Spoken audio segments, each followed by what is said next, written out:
आज राज्य महिला आयोग आणि राष्ट्रीय महिला आयोगाच्या माध्यमातून मुंबईमध्ये देशभरातल्या महिला आयोगांचं 2 दिवसीय संमेलन शक्ती संवाद आयोजित करण्यात आला। राष्ट्रीय महिला आयोगाच्या अध्यक्षा विजयाताई रहाटकर आणि राज्य महिला आयोगाच्या अध्यक्षा रुपालीताई चाकणकर यांनी हा अतिशय महत्वाचा कार्यक्रम महाराष्ट्रामध्ये आयोजित केला, ज्यामध्ये महिलांशी संबंधित विविध कायदे, महिलांशी संबंधित वेगवेगळ्या प्रकारच्या योजना, लैंगिक समानता, महिलांवर होणारे अत्याचार अशा सर्व गोष्टींवर समग्र चर्चा करून एक त्याच्यावर कार्ययोजना तयार करण्याचा प्रयत्न महिला आयोगातल्या विविध सदस्यांच्या अध्यक्षांच्या माध्यमातून या ठिकाणी केला जाणार आहे आणि त्यात सहभागी होण्याकरता या ठिकाणी मी आलो आणि महाराष्ट्र शासनाच्या वतीनंही या संदर्भात काय काय उपाययोजना आपण केलेल्या आहेत किंवा आपल्या योजना काय आहेत या मी आणि आपल्या महिला बाल कल्याण मंत्री अदितीताई तटकरे आम्ही त्या ठिकाणी सर्वांसमोर मांडलेल्या आहेत आणि असं आश्वस्तही केलंय की हा जो काही संवाद आहे या संवादातून देशभरातल्या महिला आयोगाच्या माध्यमातून जी कार्ययोजना तयार होईल ती कार्ययोजना आम्ही महाराष्ट्रामध्ये त्या ठिकाणी पूर्ण करण्याचा प्रयत्न करू। सर, काल तुम्ही एक नवीन वॉर रूम तयार केलेली आहे, नेमकी त्याची रचना कशा प्रकारे असेल, कशासाठी ती कार्यरत करेल?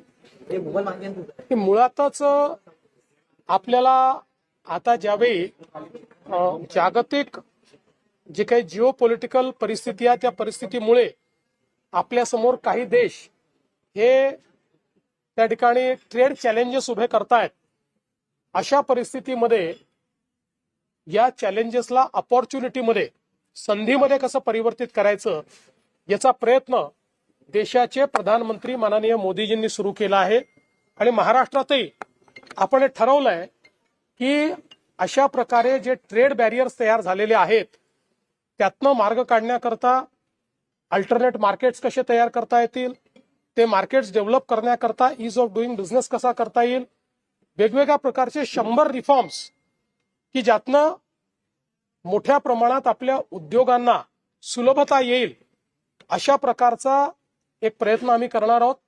त्याकरता आमचा जो मित्र आहे त्या मित्राच्या अंतर्गत आम्ही एक समिती देखील तयार केलेली आहे आणि दर महिन्याला एक याची आम्ही वॉर रूम तयार केलेली आहे, जी वॉर रूम किती रिफॉर्म्स आम्ही केले त्या रिफॉर्म्सचा आढावा हा दर महिन्याला घेणार आहे।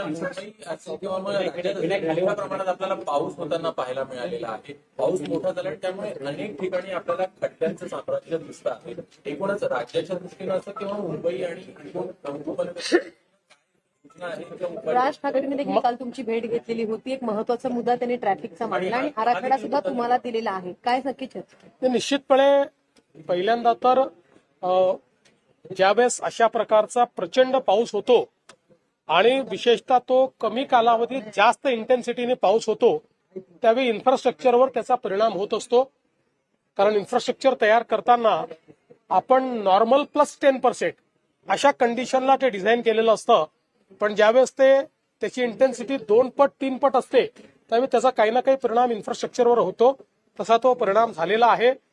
उघाड पडल्याबरोबर अशा प्रकारचे जे काही त्या ठिकाणी आपल्याला सुधारण्याचे इंटरव्हेन्शन्स करायचे आहेत ते आम्ही करणार आहोत, त्याची तयारी आम्ही केलेली आहे आणि निश्चितपणे काल काही सूचना श्रीमान राज ठाकरे यांनी मला ट्रॅफिकच्या संदर्भात त्या ठिकाणी केलेल्या आहेत, चांगल्या सूचना आहेत, जरूर त्या सूचनांचा विचार आम्ही करू।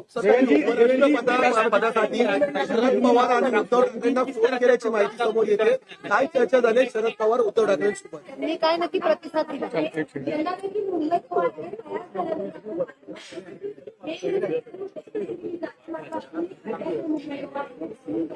मला असं वाटतं की हे खरं आहे की अजूनही मुंबई गोवा हायवेवर काही चॅलेंजेस आहेत, पण बहुतांश हायवे हा तयार झालेला आहे, एक पॅच मात्र त्याच्यातला हा अजूनही लोकांना त्रास देतो आहे। मला अपेक्षा आहे की तोही लवकर पूर्ण होईल आणि त्यानंतर मुंबई गोवा हायवेचे जे प्रॉब्लेम्स आहेत ते या ठिकाणी निश्चितपणे सॉल्व्ह होतील। उपराष्ट्रपती पदाच्या निवडणुकीच्या निमित्ताने मी सन्माननीय उद्धव ठाकरेजी आणि सन्माननीय शरद पवारजी या दोघांनाही फोन केला होता आणि मी त्यांना विनंती केली की उपराष्ट्रपती पदाचे उमेदवार CP राधाकृष्णनजी हे महाराष्ट्राचे मुंबईचे मतदार आहेत, आपले राज्यपाल आहेत. त्यामुळे महाराष्ट्राच्या एका मतदाराला तुमच्या दोन्ही पक्षांनी त्या ठिकाणी समर्थन द्यावं अशा प्रकारची विनंती मी त्यांना केली. त्यांनी मला बोलताना उद्धवजींनी सांगितलं की आम्ही सगळ्यांची चर्चा करू. शरद पवार साहेबांनी सांगितलं की विरोधी पक्षांनी उमेदवार उभा करण्याचा निर्णय केलेला आहे, त्यामुळे आम्हाला त्यांच्यासोबत जावं लागेल. पण एक कर्तव्य म्हणून आणि या राज्यातला एक मतदार हा उम्मीदवार आहे म्हणून मी त्यांना फोन केला होता. उपराष्ट्रपति पद के चुनाव को लेकर के आपने चर्चा की, फोन किया शरद पवार और उद्धव ठाकरे को, क्या बात हुई और क्या? देखिए, मैंने सम्मानीय श्री उद्धव ठाकरे जी और सम्मानीय श्री शरद पवार जी को फोन किया था और मैंने उनसे निवेदन किया था कि महाराष्ट्र के राज्यपाल जो मुंबई के वोटर है उनको उपराष्ट्रपति पद का उम्मीदवार तैयार किया गया है या उनको बनाया गया है. उपराष्ट्रपति पद का जो चुनाव होता है ये एक प्रकार से नॉन पार्टीशन माना जाता है क्योंकि इस चुनाव में कोई व्हिप नहीं होता. इसलिए मैंने उनसे निवेदन किया कि चूंकि आप महाराष्ट्र की अस्मिता को मानने वाले लोग हैं तो आपने भी महाराष्ट्र का एक वोटर ये देश का उपराष्ट्रपति बन रहा है, इसलिए आप उन्हें समर्थन दीजिए.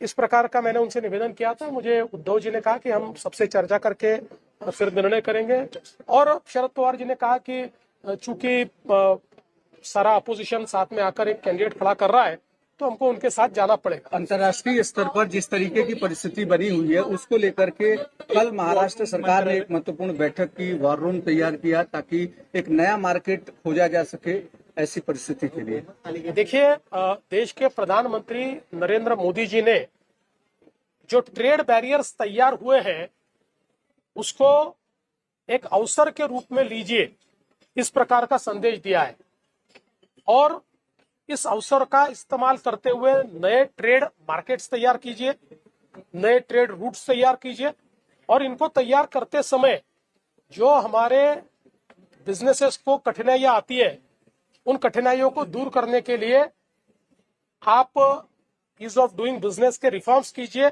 ऐसा एक संदेश दिया.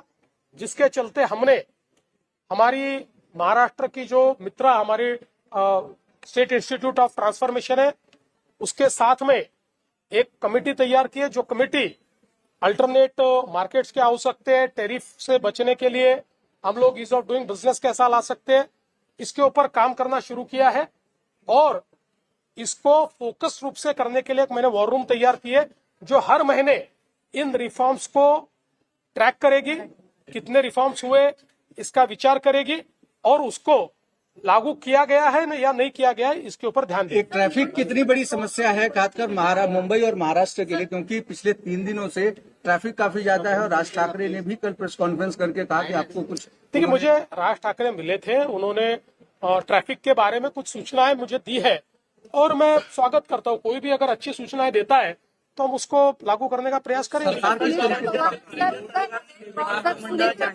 केली होती त्यामध्ये संचालक नेमले गेलेले आहेत. विरोधकांकडून आता टीका अशी होती की आगामी निवडणुकीच्या अनुषंगानं ही सगळी महामंडळं जी आहेत ती ऍक्टिव्ह केली जात आहेत. असं आहे की पहिल्यांदा तर विरोधकांनी एकच महामंडळ पिन पॉइंट केलं की हेच महामंडळ गठीत झालं. याचं कारण काय आहे? त्यांच्या डोक्यात जातीवाद होता ना. त्यांना जनतेशी घेणं देणं नाहीये, जनतेच्या कामाशी घेणं देणं नाहीये. पण आता त्यांच्या लक्षात आलं की सगळीच महामंडळ ऍक्टिव्ह होत आहेत. शेवटी ही सगळी महामंडळं तयार करत असताना त्याची कंपनी, उपकंपनी ही सगळी प्रोसेस करावी लागते. ती प्रोसेस आम्ही पूर्ण केली. ती प्रोसेस पूर्ण केल्यावरच त्याच्यावर डायरेक्टर्स करता येतात. त्यामुळे त्याच्यावर डायरेक्टर्स नेमले. आता यांच्या पोटात का दुखत आहे? आम्ही समाजातल्या सामान्य माणसाला मदत करण्याकरता महामंडळ तयार करून त्याची जर पुनर्रचना करत असू तर त्याचं स्वागत केलं पाहिजे. त्याकरता यांच्या पोटदुखी का होते? कारण समाजातल्या कुठल्याही घटकाकरता यांनी कधीच काही केलं नाही. आपल्याला माहितीये, अण्णासाहेब पाटील आर्थिक विकास महामंडळ गुंडाळून ठेवलं होतं. आज ते महामंडळ मी आणि माझ्यानंतर एकनाथ शिंदेंनी त्याला ज्या प्रकारे बळ दिलं, आज मराठा समाजामध्ये 1.5 लाख उद्योजक आम्ही तयार करू शकलो.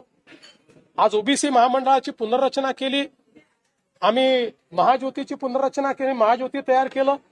आज वेगवेगळ्या समाजाची महामंडळ आम्ही तयार केली, त्यातनं उद्योजक तयार होत आहेत. यांच्या पोटात का दुखत आहे? महाराष्ट्र में सख्ती कानून को लेकर कार्यक्रमात काफी हजेरी कुछ लावली सामने म्हणून सुनेत्रा पवार यांनी आजच्या कार्यक्रमात हजेरी लावली म्हणून त्यांच्यावरती टीका होते की प्रेशर आहे म्हणून युतीमध्ये असत असताना त्यांना अशा प्रकारे मला असं वाटतं त्याचं उत्तर त्यांनीच दिलेलं आहे. आणि पहिल्यांदा तर RSS काय बँड ऑर्गनायझेशन आहे? मी स्वतः राष्ट्रीय स्वयंसेवक संघाचा स्वयंसेवक आहे, मला अभिमान आहे स्वयंसेवक असण्याचा. आणि मला राष्ट्रीय स्वयंसेवक संघाने नेहमी राष्ट्रवाद शिकवलाय. मला नेहमी समाजातल्या प्रत्येक व्यक्तीला सोबत घेऊन आपल्याला देशाचं कल्याण करायचं हे शिकवलेलं आहे. त्यामुळे समजा कोणी राष्ट्रीय स्वयंसेवक संघाच्या एखाद्या कार्यक्रमात गेलं तर त्याच्याकरता एवढा आकांडतांडव करण्याची आवश्यकता काय आहे? महाराष्ट्र में जिस तरीके से मड्यावरती ढाल टाकलेली आहे. पृथ्वीराज चव्हाण आरोप झालेले होते त्या संदर्भात अतुल बाबा भोसले यांनी पत्रकार परिषद घेतलेली आहे. त्याच्यापुढे नेमकी काय भूमिका असणार आहे? त्यांच्या घरातले काही लोक आहेत 15 सदस्य अतुल बाबा भोसलेंनी या ठिकाणी जे सत्य समोर आणलेलं आहे त्यातनं खरे वोट चोर कोण आहेत हे आता स्पष्ट झालेलं आहे. आता वोट चोरीचा सगळा कॉन्ट्रॅक्ट राहुल गांधींनीच घेतलेला आहे आणि त्यांचेच लोक या ठिकाणी वोट चोरी करतायत हे लक्षात आलेलं आहे. आणि मला असं वाटतं की आता याचं उत्तर राहुल गांधींनी दिलं पाहिजे. पृथ्वीराज चौहान के एक सेकंड पृथ्वीराज चौहान जी के बारे में विधायक अतुल बाबा भोसले जी ने जो साक्ष्य हमारे सामने लाए हैं, जो एविडेंस हमारे सामने लाए हैं, वो बहुत गंभीर है. और इससे ये ध्यान में आता है कि वोट चोरी का ठेका तो राहुल गांधी ने ही लिया हुआ है. असली वोट चोर कौन है ये इसमें से बाहर आया है और अब इसका जवाब राहुल गांधी ने देना चाहिए.